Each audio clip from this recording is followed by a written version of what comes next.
السلام علیکم ورحمۃ اللہ وبرکاتہ۔ سب سے پہلے حمد و ثنا الحمدللہ والصلاۃ والسلام علی رسول اللہ صلی اللہ علیہ وسلم۔ محترم سامعین، پچھلی ویڈیو میں ہم نے آپ حضرات کے سامنے یہ بیان کیا تھا کہ قربانی کن لوگوں پر واجب ہوتی ہے اور آج کے اعتبار سے کتنا مال کتنا پیسہ ہونا چاہیے جس پر قربانی واجب ہو جاتی ہے۔ آج بھی قربانی سے متعلق ہی 2-3 مسئلے آپ حضرات کی خدمت میں رکھنے ہیں۔ سب سے پہلی بات تو یہ ہے کہ قربانی مال پر واجب ہوتی ہے۔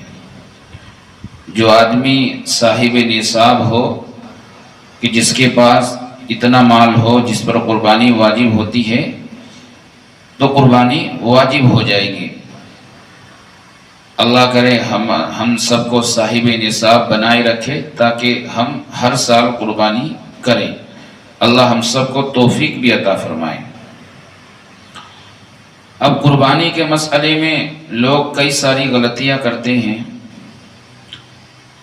سب سے پہلی بات تو یہ ہے کہ گھر کے اندر جو آدمی قربانی کرتا ہے وہ اپنی طرف سے نیت نہ کر کے اپنے مرحوم والد یا اپنی ماں یا اپنے رشتہ دار میں سے دادا دادی نانا نانی کسی کی طرف سے نیت کر لیتے ہیں۔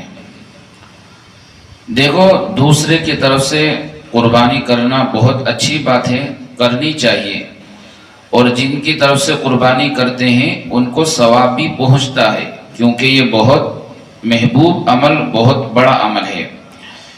لیکن غلطی یہ ہے کہ آپ اپنی طرف سے بالکل نہیں کرتے اور دوسرے کی طرف سے نیت کر لیتے ہیں، یہ بہت خرابی کی بات ہے۔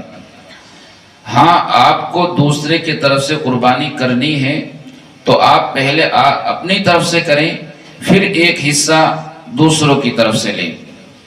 جس کی طرف سے بھی آپ کرنا چاہتے ہیں آپ اپنی طرف سے پہلے ایک حصہ ضرور لیں، پھر جس کی طرف سے بھی آپ کرنا چاہیں ان کی طرف سے ایک حصہ یا 2 حصے یہ لیں۔ کیوں؟ اس لیے کہ آپ کے اوپر جو قربانی ہے وہ واجب ہے، اور دوسروں کی طرف سے آپ جو قربانی کر رہے ہیں وہ واجب نہیں بلکہ وہ نفل ہوگی۔ ان کی طرف سے کرنے سے ان کو ثواب پہنچے گا، لیکن آپ ان کی طرف سے کریں گے اپنی طرف سے نہیں کریں گے تو آپ گنہگار ہوں گے، اور یہ بہت خطرناک چیز ہے۔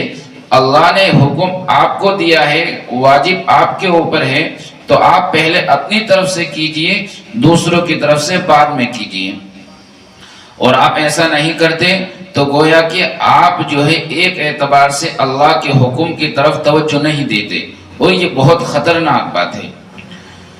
اسی طرح کسی نے معلوم کیا کہ ہم قربانی کر رہے ہیں، پہلی قربانی کس کی طرف سے، تو یہ بات بھی خوب سمجھیں کہ پہلی اور دوسری کا کوئی مسئلہ نہیں ہے، بلکہ مال کے اوپر ہے۔ تو جو صاحب نصاب ہے، جو مال کا مالک ہے، اس کے اوپر پہلے قربانی واجب ہے، تو کس کی طرف سے یہ پوچھنا ہی غلط ہے۔ تو پہلے قربانی اپنی طرف سے ہونی چاہیے۔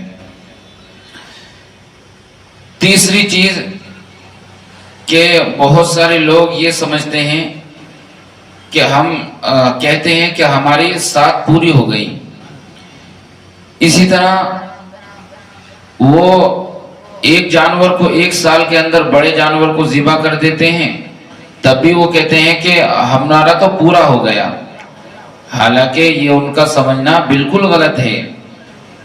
جیسے نماز دن کے اندر 5 مرتبہ فرض ہے، روزہ ہر سال فرض ہے رمضان کے مہینے کے اندر، تو اسی طرح قربانی بھی ہر سال فرض ہے۔ ہر سال آپ صاحب نصاب ہیں تو آپ پر قربانی واجب ہوگی، اور اگر آپ صاحب نصاب نہیں ہیں تو آپ پر قربانی واجب نہیں ہوگی۔ تو یہ کہنا کہ ہماری سات ہو گئی یا ہمارا پورا ہو گیا، یہ بات بالکل غلط ہے، بلکہ ہر سال آپ صاحب نصاب ہیں، آپ صاحب حیثیت ہیں، تو آپ پر قربانی واجب ہوگی۔ اس بات کو بھی سمجھنے کی ضرورت ہے۔ چوتھی بات کہ دیکھو، قربانی کے اندر بڑا جانور اور چھوٹا جانور دونوں ذبح کر سکتے ہیں۔ بڑے جانور میں 7 آدمی شریک ہو سکتے ہیں، 7 سے زیادہ نہیں ہو سکتے، 3 ہو جائیں، 4 ہو جائیں، 5 ہو جائیں، 6 ہو جائیں، 7 ہو جائیں، جیسے آپ جانور لے کر آئیں خرید کر اور اپنی حیثیت کے اعتبار سے، لیکن 7 آدمی سے زیادہ نہیں ہو سکتے۔ اس میں 7 آدمی سے زیادہ نہیں ہو سکتے، اور یہ ان کی طرف سے ایک ایک حصہ مانا جائے گا۔ جتنے آدمی شریک ہوں گے اس میں ایک ایک حصہ مانا جائے گا۔ ہاں، آپ اس کے اندر یہ بھی کر سکتے ہیں کہ جانور ہے کہ بھائی ہم اس کے اندر 7 آدمی پورے کریں گے، تو آپ جتنے کا حصہ ہے اتنے پیسے مقرر کر لیں، اور اس میں ایک آدمی 2 حصے لینا چاہیے تو وہ اس کے حساب سے شریک ہو جائے، کوئی 3 حصے لینا چاہیے تو 3 حصے لے سکتا ہے۔ چھوٹا جانور جیسے کہ بکرا، یہ ایک آدمی کی طرف سے کافی ہوتا ہے، اس کے اندر ایک سے زیادہ شریک نہیں ہو سکتے۔